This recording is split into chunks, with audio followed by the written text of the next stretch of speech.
foodborne illness and how to prevent it. Training. Who does training here?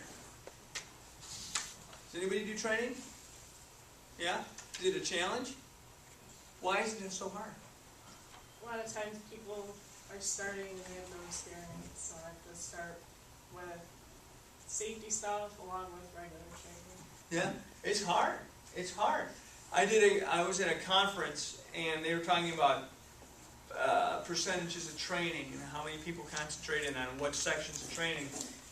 And about 70% of the time you spend in training is learning about how to take an order, how to open up the cash box, how to close out at the end of the day, how to make sure you know how to punch in and where to punch in and how to punch out and all that stuff. Down the line, somewhere there is a little thing in discussion about food safety. So we need to make sure that we're teaching our staffs about food safety.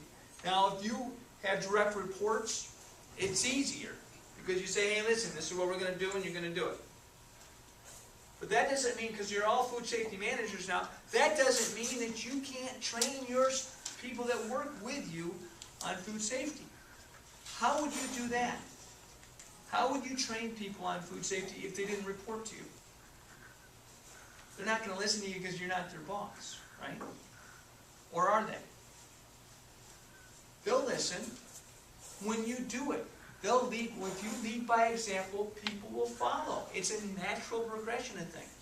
If you wash your hands diligently, they're going to wash their hands diligently. If you set a good example, so will they.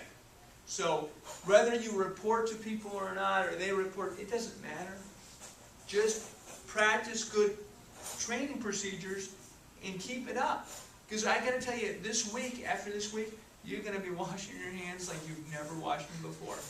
You will be looking at people differently in the industry than ever before. So keep that intensity. My suggestion is keep that intensity up, because that's the intensity that will save you and your restaurants and your facilities from foodborne illness. Is that kind of diligence.